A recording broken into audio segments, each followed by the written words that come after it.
السلام علیکم ورحمۃ اللہ وبرکاتہ۔ ناظرین، دوستو، آج ہم آپ کو ایک یتیم کا درد بھرا قصہ سنانے جا رہے ہیں۔ اس واقعے کو، اس قصے کو آپ مکمل سنیے اور اپنے ایمان کو تازہ کیجیے۔ بسم اللہ الرحمن الرحیم۔ ایک یتیم بچہ تھا، اس کا نام عبداللہ تھا۔ چچا نے پرورش کی تھی۔ جب جوان ہوئے تو چچا نے اونٹ، بکریاں، غلام دے کر ان کی حیثیت درست کر دی تھی۔ عبداللہ نے اسلام کے متعلق کچھ سنا اور دل میں توحید کا شوق پیدا ہوا، لیکن چچا سے اس قدر ڈرتا تھا کہ اظہار اسلام نہ کر سکا۔ جب نبی کریم صلی اللہ علیہ وسلم فتح مکہ سے واپس گئے تو عبداللہ نے چچا سے کہا، پیارے چچا، مجھے برسوں انتظار کرتے گزر گئے کہ کب آپ کے دل میں اسلام کی تحریک پیدا ہوتی ہے اور آپ کب مسلمان ہوتے ہیں، لیکن آپ کا حال وہی پہلے کا سا چلا آ رہا ہے۔ میں اپنی عمر پر زیادہ اعتماد نہیں کر سکتا، مجھے اجازت دے دیجیے کہ میں مسلمان ہو جاؤں۔ چچا نے جواب دیا، دیکھ، اگر تو محمد صلی اللہ علیہ وسلم کا دین قبول کرنا چاہتا ہے تو میں سب کچھ تجھ سے چھین لوں گا، تیرے بدن پر چادر اور تہبند تک باقی نہ رہنے دوں گا۔ عبداللہ نے جواب دیا، چچا جان، میں مسلمان ضرور بنوں گا اور محمد صلی اللہ علیہ وسلم کا اتباع قبول کروں گا۔ شرک اور بت پرستی سے میں بیزار ہو چکا ہوں۔ اب جو آپ کا منشا ہے کیجیے، اور جو کچھ میرے قبضے میں زر و مال وغیرہ ہے سب کچھ سنبھال لیجیے۔ میں جانتا ہوں کہ ان چیزوں کو آخر ایک روز یہیں دنیا میں چھوڑ جانا ہے، اس لیے میں ان کے لیے سچے دین کو ترک نہیں کر سکتا۔ عبداللہ نے یہ کہہ کر کپڑے اتار دیے اور ماں کے سامنے گئے۔ ماں دیکھ کر حیران ہوئی کہ کیا ہوا۔ عبداللہ نے کہا، میں مومن اور موحد ہو گیا ہوں، نبی کریم صلی اللہ علیہ وسلم کی خدمت میں جانا چاہتا ہوں۔ ستر پوشی کے لیے کپڑے کی ضرورت ہے، مہربانی کر کے دے دیجیے۔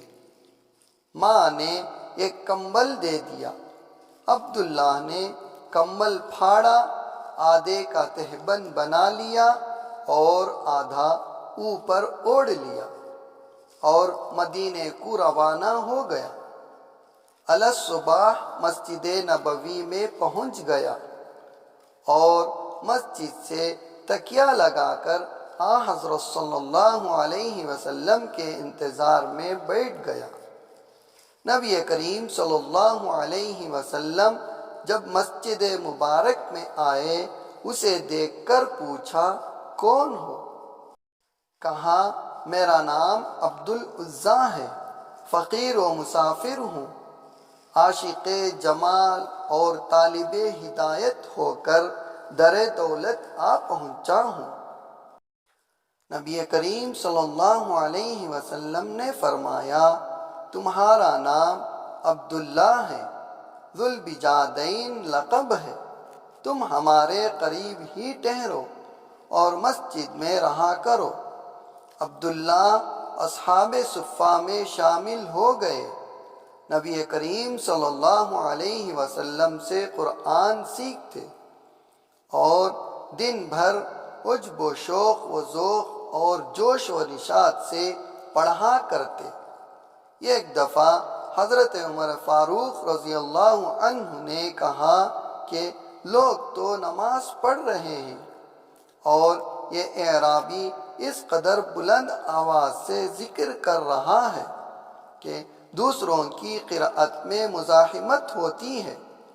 نبی کریم صلی اللہ علیہ وسلم نے فرمایا، عمر اسے کچھ نہ کہو، یہ تو خدا اور رسول کے لیے سب کچھ چھوڑ چھاڑ کر آیا ہوا ہے۔ عبداللہ کے سامنے غزوہ تبوک کی تیاری ہونے لگی تو یہ بھی رسول اللہ صلی اللہ علیہ وسلم کی خدمت میں آئے۔ عرض کیا، یا رسول اللہ صلی اللہ علیہ وسلم، دعا فرمائیے کہ میں بھی راہ خدا میں شہید ہو جاؤں۔ نبی کریم صلی اللہ علیہ وسلم نے فرمایا، جاؤ کسی درخت کا چھلکا اتار لاؤ۔ عبداللہ گئے اور چھلکا لے کر آئے تو نبی کریم صلی اللہ علیہ وسلم نے وہ چھلکا ان کے بازو پر باندھ دیا اور زبان مبارک سے فرمایا، الہی میں کفار پر اس کا خون حرام کرتا ہوں۔ عبداللہ نے کہا، یا رسول اللہ صلی اللہ علیہ وسلم، میں تو شہادت کا طالب ہوں۔ نبی کریم صلی اللہ علیہ وسلم نے فرمایا، جب اللہ کے راستے میں نکلو اور پھر بخار آئے اور مر جاؤ تب بھی تم شہید ہی ہو۔ تبوک پہنچ کر یہی ہوا کہ بخار چڑھا اور انتقال کر گئے۔ بلال بن حارث رضی اللہ عنہ کا بیان ہے کہ میں نے عبداللہ رضی اللہ عنہ کے دفن کی کیفیت دیکھی ہے۔ رات کا وقت تھا، حضرت بلال رضی اللہ عنہ کے ہاتھ میں چراغ تھا، حضرت ابو بکر و عمر رضی اللہ عنہم ان کی لاش کو لحد میں رکھ رہے تھے۔ نبی کریم صلی اللہ علیہ وسلم بھی ان کی قبر میں اترے اور حضرت ابو بکر و عمر رضی اللہ عنہم سے فرما رہے تھے، اپنے بھائی کو مجھ سے قریب کرو۔ حضرت صلی اللہ علیہ وسلم نے قبر میں اینٹیں بھی اپنے ہاتھ سے رکھیں اور پھر دعا میں فرمایا، اے اللہ، میں ان سے راضی ہوا، تو بھی ان سے راضی ہو جا۔ حضرت ابن مسعود رضی اللہ عنہ فرماتے ہیں کہ کاش اس قبر میں دفن کیا جاتا۔ اللہ تعالی ہم سب کو پیارے نبی صلی اللہ علیہ وسلم سے سچی محبت عطا فرمائے اور آپ صلی اللہ علیہ وسلم کی ہر سنت پر عمل کرنے کی توفیق عطا فرمائے۔ آپ صلی اللہ علیہ وسلم پر روزانہ درود و سلام کا نذرانہ پیش کرنے کی سعادت عطا فرمائے، آمین۔ اس طرح کے اور بھی واقعات سننے کے لیے اور قرآن پاک مکمل تجوید سے پڑھنے کے لیے ہمارے چینل کو سبسکرائب کریں اور بیل آئیکن کو ضرور دبائیں، لائک کریں، شیئر کریں۔ جزاکم اللہ خیرا۔